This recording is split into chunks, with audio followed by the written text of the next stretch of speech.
mengarahkan kita kepada jalan keselamatan satu-satunya menuju kepada pencipta langit dan bumi yang hak untuk diibadahi, untuk disembah. Oke teman-teman sekalian, kali ini kita membawa materi terkait dengan adakah duplikat Yesus.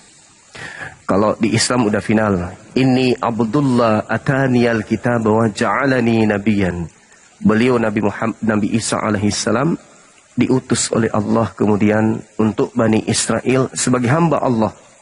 Sebagai hamba Allah untuk mengajarkan bagaimana Bani Israel itu harus kembali kepada hukum Tuhan yang disuarakan dan digaungkan oleh Yesus, anak Maria. Dan Yesus mengajarkan adanya sikap antisipasi murid-muridnya terhadap datangnya penyesat kemudian yang terindikasi menjadi orang yang diserupakan atau makhluk yang diserupakan sebagaimana yang ada dalam Al-Quranul Karim, Al-Quran Surah An-Nisa ayat 157 dan juga di khutbah Petrus Kisah Para Rasul 2 nomor 36. Dan justru Paulus sendiri mengatakan di dalam Roma 14 nomor 9 itu sangat penting untuk kita ketahui bersama teman-teman sekalian. Ya, kita naikkan saudara-saudara kita non-muslim untuk membahas tema ini. Di sini sudah banyak permintaan teman-teman dan mohon supaya yang muslim untuk tidak melakukan permintaan terlebih dahulu ya. Yang muslim untuk jangan melakukan permintaan terlebih dahulu. Kita utamakan yang non-muslim karena kita ingin berdiskusi, memberikan edukasi kepada sahabat-sahabat yang lain.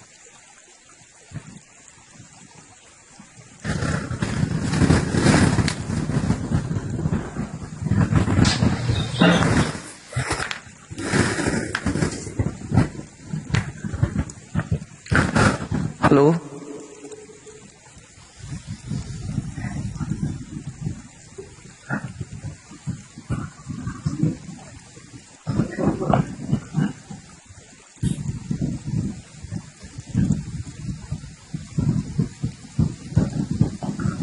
Halo, Saudara Edward. Lari dan pergi.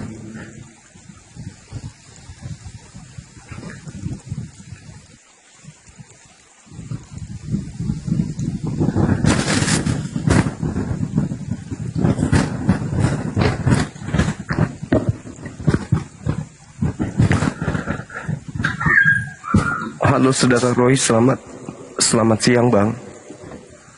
Iya, selamat siang Bang Juma. Siang Bang. Apa kabar? Iya, kabar baik Bang Juma. Alhamdulillah.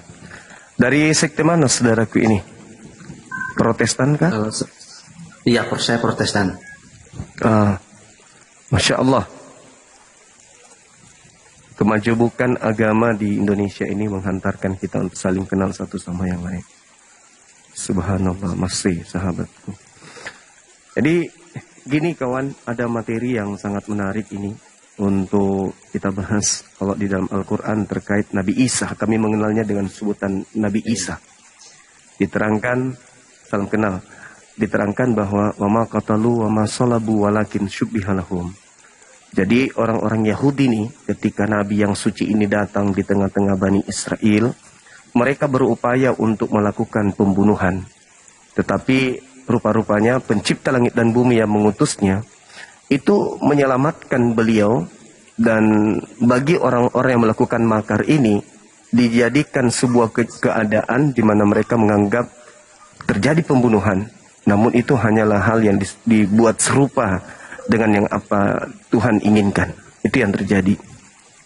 Sehingga kalau saya melihat di dalam Bible pun, ternyata Yesus juga mengantisipasi kepada muridnya agar waspada kepada Yesus palsu. Seperti itu Bang. Mungkin bisa dijelaskan barangkali tema ini. Suara saya masih kecil? Aku izin bertanya bisa Bang Juma? Boleh, terkait tema ini silakan. Jadi gini Bang Juma, kemarin aku tanya nih sama ulama ya kan. Kebetulan kan ada tetangga ulama. aku lihat gitu, apa gimana cerita sama si ulama ini kan, aku bilang gini, Pak, Bapak kenal nggak sama Bang Zuma gitu ya kan? Terus, oh iya yang di TikTok itu, katanya kalau kita sering bahas-bahas agama orang lain, itu katanya di ajaran agama si Pak Ustadz itu katanya dia nggak pernah ngajarkan seperti itu gitu. Terus aku bilang, tapi kenapa Bang Zuma sering bahas-bahas agama Kristen ya gitu? Jadi katanya gitu, oh kalau kayak gitu itu nggak pernah ada di konteksnya agama Islam gitu. Yang aku pertanyakan, Bang Zuma ini kenapa sering bahas-bahas agama Kristen ya? Iya, baik. Jadi saya rasa ulamanya itu harus disunat lagi. Disunat baru belajar Al-Quran, belajar Iqra. Karena perintah Al-Quran itu jelas sekali. Ud'u ila sabili rabbika. Berarti serulah manusia. itu... Sabar dulu. Serulah manusia kepada jalan Tuhanmu. Dengan cara yang baik. Dan sekelompok manusia dari Islam itu harus tampil. Wal takum minkum ummatu yad'una ilal khair wa ya'muruna bil ma'ruf. Jadi kami umat Islam itu wajib hukumnya menyuruh kepada kebaikan. Nah, terkait dengan ini, Al-Quran mengatakan, Qul ya ayyuhal kafirun. Katakanlah kepada orang-orang kafir. Itu perintah. Berarti kami harus berkata kepada kalian. Itu satu. Berarti Bang Zuma, begini loh. Bahwa berarti ini instruksi dari Bang Zuma. Harus membahas agama Kristen di live. Sementara kata Pak Ustadz itu tidak pernah katanya. Tidak ada. Suruh ustadznya ke sini. Suruh ustadznya ke sini biar kusunat pakai sendok. Itu bukan ustadz. Ini lari karena itu perintah. Gimana ceritanya kok bisa lari? Ya itu bukan ustadz. Yang Anda sebutkan itu Anda seperti Paulus. Anda ngarang-ngarang cerita sama seperti Paulus. Anda menghayal. Aku bukan saudara menghayal.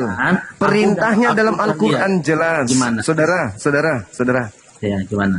Perintahnya di dalam Al-Quran saya itu jelas. Qul ya ayyuhal kafirun. Katakan kepada orang kafir. Katakan kepada Kristen. Itu ada perintah. Ustadz mana, ulama mana yang melarang. Itu satu ya. Yang kedua. Agamamu itu agama sales. Agama yang mengajarkan menjual produk gagal dari barat. Perintah di dalam Bible, pergilah ke seluruh bangsa, jadikanlah seluruh bangsa menjadi muridku. Kami mau dijadikan sebagai murid makhluk padang gurun yang mengaku Kristus. Kami nggak mau. Kristen mengajarkan agama Kristen itu dengan segala macam siasat. Segala macam tipu muslihat. Satu, Lembaga Bible Indonesia mengambil istilah-istilah Al-Quran. Untuk apa? Untuk memurtadkan orang Islam. Kedua. Coba ada buktinya? Coba di dalam bukti. Oke, sekarang kitabmu itu namanya apa? Kamu menyebut kitabmu itu dengan sebutan apa? Bible. Nah inilah kalau Paulus itu seperti ular. Orang Kristen menyebutnya dengan sebutan Alkitab. Ya, sekarang saya tanya. Dari mana Kristen menggunakan kata Alkitab ini? Apa asasnya? Gini, Bang Zuma ini ngomongnya kan aku perlu bukti. Coba kasih bukti. Buktiannya. Kitabmu itu disebut Alkitab di Indonesia. Sembahanmu itu disebut Allah di Indonesia. Paulus itu kau sebut Rasul di Indonesia. Semua itu adalah istilah-istilah Al-Quran yang dipakai oleh Kristen untuk menipu umat Islam. Ini Bang Zuma ini ngadi-ngadi. Kok ngadi-ngadi? Sekarang kitabmu sebut apa? Kasih bukti, mana buktinya? Oke, saya kasih kitab. Tunggu sabar.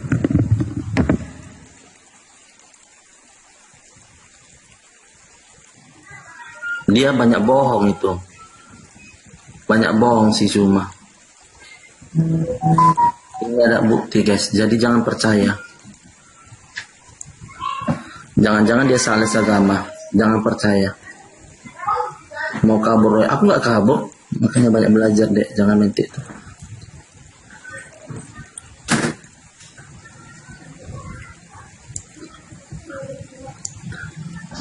Karena zaman sekarang banyak ajaran sesat. Aku udah pernah nanya ya kan sama teman aku, katanya kalau agama sebelah itu nggak pernah membahas seperti mengadakan live gini. Dia nggak ada bukti.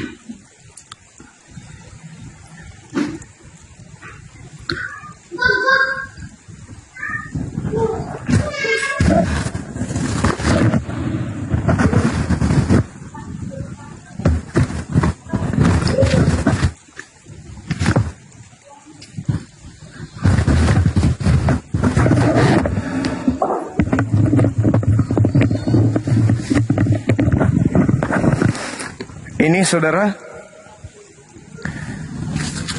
saya punya beberapa kitab Kristen. Iya. Nih, saya ambil salah satu contoh terbitan yang sudah lama ya. 2. Ini aja nih. Anda lihat ini. Mana? Saya Nggak ada putar. tulisan, nggak ada tulisannya Alkitab. Mana Ini enggak kentara ya. Ini Alkitab sudah tua. Ini kita buka. Ini apa bacanya? Iya, Alkitab. Sekarang siapa yang mencuri, siapa yang perampok? Apa tujuannya dan apa dasarnya kitab Anda disebut Alkitab? Apa dasarnya? Gini Bang Juma. Bang Juma kan di sini kan moderator, ya kan? Sebanyak ini Bible. Gini, itu bisa aja formalitas nggak pernah dibaca. Aku juga banyak bukuku nih, banyak bukuku. Sekarang saya tanya, apa dasarnya orang Kristen menggunakan kata Alkitab? Kutanya dulu, Gimana?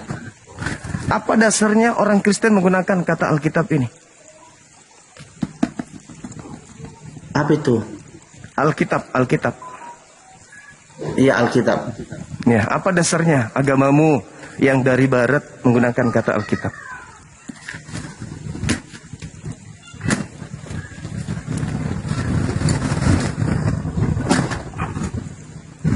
Dasarnya dulu.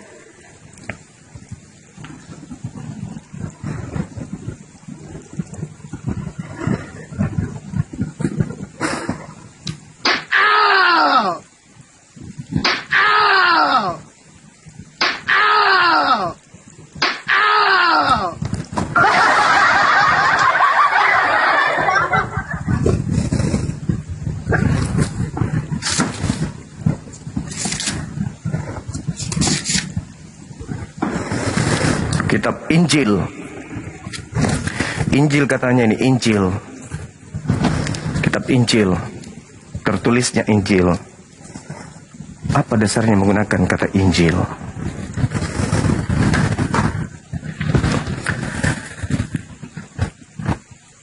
Bang Ronisha, syukran.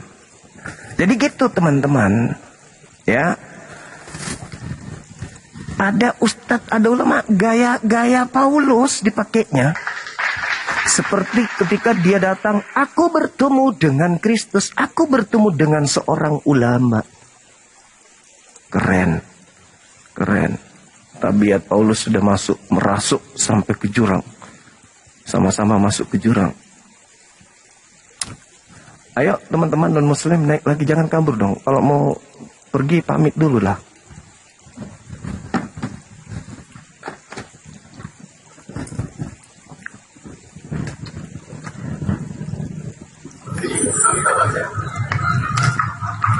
Halo. Selamat siang, Bang. Assalamualaikum, maaf saya muslim kepencet. Waalaikumsalam warahmatullahi wabarakatuh. Iya, salam kenal.